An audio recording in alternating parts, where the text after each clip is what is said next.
Hey, what's going on, everyone? This is Mitch. Hope you guys are having a fantastic Wednesday evening so far, and I've had a great work week. It has been an active stretch of weather over the last really couple weeks. It's been a pretty active March. Seems like the beginning of March was kind of slow, and it's really picked up the whole entire midway through the month, and it looks like it's going to remain pretty active the last 8 or 9 days of the month. And that's really what we're going to discuss in this video. We're going to talk about some possibilities. It looks like we're going to have a shot of some cold air for portions of the country. It looks like we're going to possibly have another severe weather event maybe around this time next week. Nothing is set in stone, as nothing ever is this far out, but we're going to talk about what we do know and discuss some things. So if you guys have not subscribed, definitely consider doing that. Like the video if you do like it. I appreciate people who have been tagging along over the last 24, 36 hours as I went out to Mississippi and tried to get some storm footage. Around where I was at, nothing really materialized, but of course, as it got into the evening hours, portions of western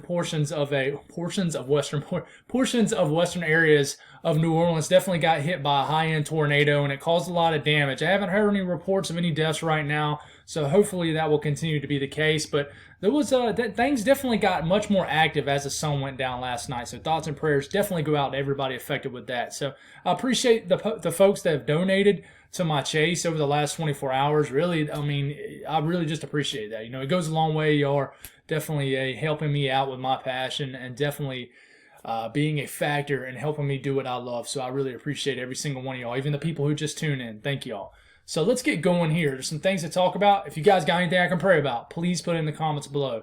Please do. It gives me an opportunity to pray over them, gives others an opportunity to do so too. We all look out for one another and glorify God doing it. So let's talk about this. So as we're rounding off the rest of the week, I think as we get into the weekend, the eastern U.S. is going to cool down. It's not going to be anything substantially cold like an Arctic outbreak or anything, but I think it's going to be a chillier weekend for most of the eastern U.S. I'll show you temperatures here in a second.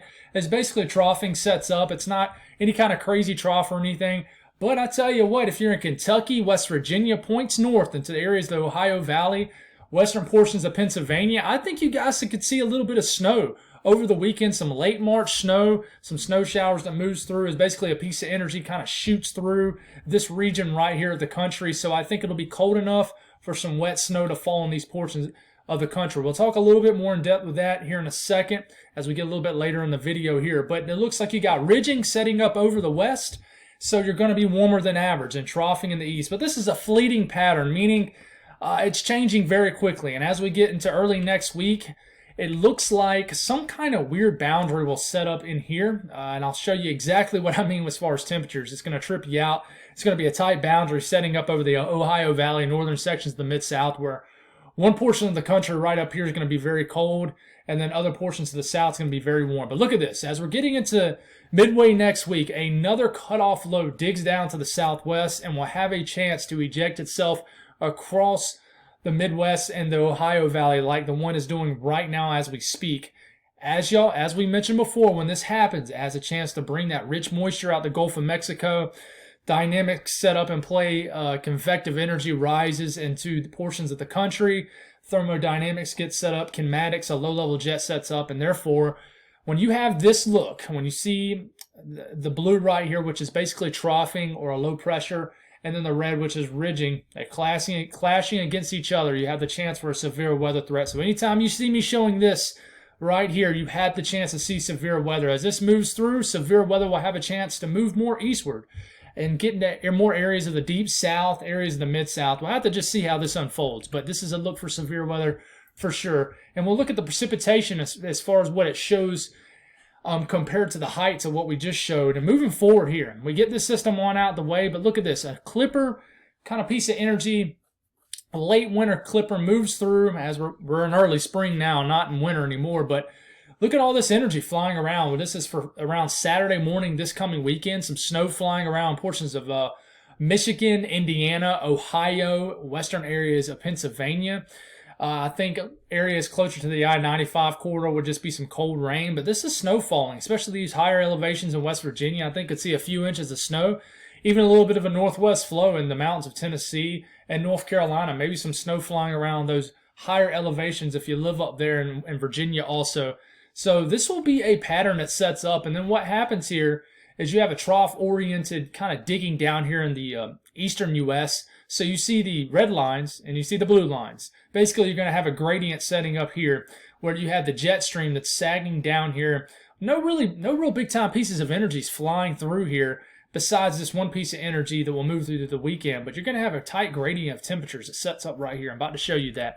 But as you're going through here, finally, you're getting into late Monday. Maybe a piece of energy shows up here.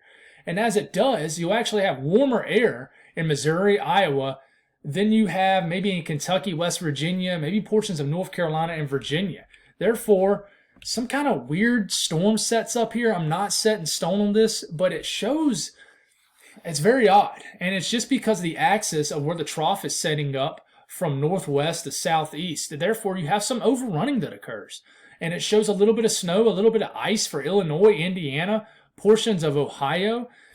We'll have to see how this unfolds, right? It shows snow all the way down into Virginia, central Virginia, as you're getting into your Tuesday afternoon of next week. But, you know, anytime you get into late March and you're talking winter weather for really any portions of the country, it's normally not substantial. It's normally very dynamic, which means it's kind of fleeting. So it's just something we have to watch. The jet stream is going to set up right in here. What kind of pieces of energy flies around? How deep is the cold air on top? It's a big question. But as we're getting into midweek, here comes that low pressure. Here comes that upper level low that kind of digs into the southwest. And as it does, another dynamic system sets up with heavy wet snow for portions of probably western Colorado, maybe areas of eastern Colorado, probably areas of far western Kansas, maybe even the panhandle of Oklahoma and Texas again. And in response, you're going to have probably some significant weather in Arkansas, Louisiana, maybe eastern Texas again as you're getting into your Wednesday evening, Wednesday afternoon. And then as this low pressure, this upper level low begins to pivot eastward or east-northeast, the severe weather probably shifts more east. So you might have some more severe weather down here in the southern states or the deep south. So it's just something we have to watch. We're probably going to be talking about severe weather to wrap up the month, but there's nothing set in stone. But it's certainly looking like a system that can promote more severe weather as we get into midway next week. So we've got to figure out what's going to happen, and then we roll into April. Of course, it's a little bit too far out to really figure out what's going to happen in April. But, you know, starting off for tomorrow, I think it'll be another warmish day for the southeast as this cold front stalls out, and we'll be dealing with some more rain across eastern portions of the Carolinas and Georgia and northern Florida. But then as we finally get it on out of here, we're getting into Friday. Areas of the deep south still warmish in the 60s and 70s. Texas still very warm, 70s and 80s. But then as we get a little bit deeper into the weekend, we're getting into the Saturday.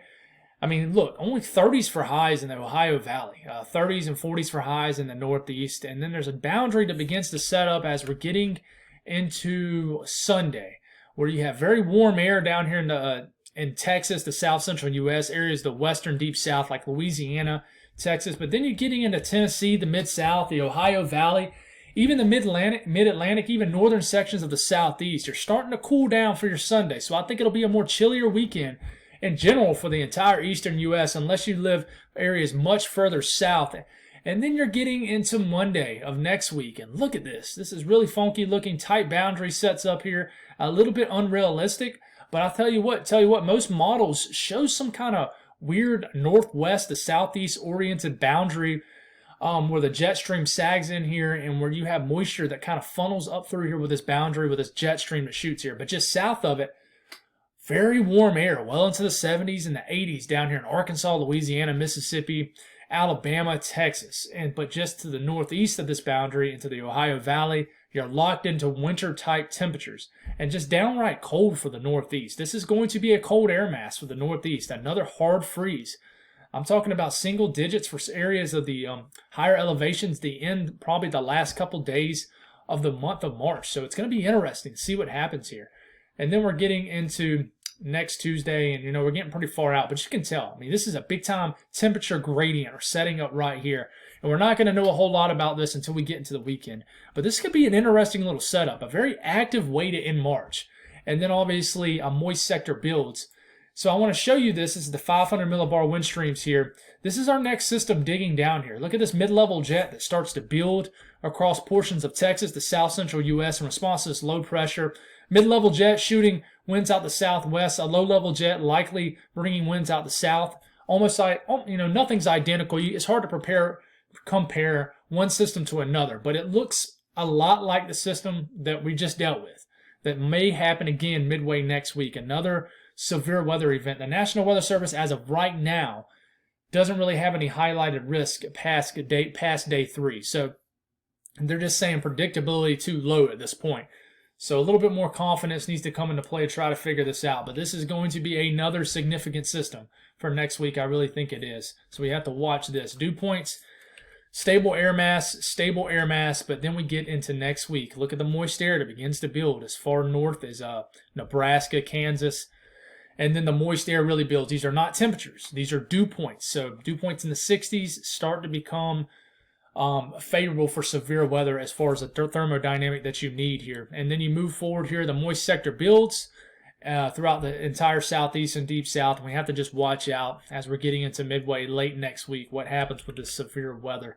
But that 850 jet, something you always look at with the kinematics, the wind energy. I mean, look at this. We'll stop this for around overnight next Tuesday into Wednesday. Go on to get into Wednesday morning. Low-level jet ahead into eastern Texas, Louisiana, Arkansas.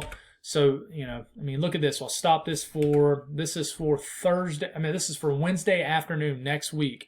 Low pressure here. Look at this low-level jet over Mississippi. Probably promoting more severe storms over that region. Just something we have to watch. Cape levels, what do they look like? Well, they don't look significant, but they never do this far out. But there's a definitely watch as we get into Tuesday. Look how the Cape builds all the way up here. Cape values well into Nebraska, reaching 1,000, 2,000 joules per kilogram per the latest GFS. And then we get into Wednesday, and then you have some high-end Cape that begins to build as we're getting into Wednesday, Thursday. And then look at this. Cape values reaching pretty high, 2,000, 3,000 joules per kilogram. That might be a little overdone. But then you look for Thursday afternoon with that low-level jet ahead in Mississippi. Low-level jet matching up with these convective levels. That could spell some trouble for severe weather for Mississippi and Alabama. So it's just something we watch at this point. We'll continue to try to figure out what's going to happen. But if I had to say whether if it was a yes or no question, if it's going to be active to end the month of March, I would say absolutely yes. It's going to be active. So we'll try to figure out what's going to happen. That's all I got, guys. Thank y'all for tuning in. I'll have you an update for what's going to happen specifically weather-wise in the morning. We'll talk about just the morning updates until we get a little bit closer to these events and try to figure out what's going to happen. Then we'll double down daily on any specific system that looks to be significant for a large population of people. So God bless all y'all. Y'all have a great rest of the evening, and I'll talk to y'all in the morning.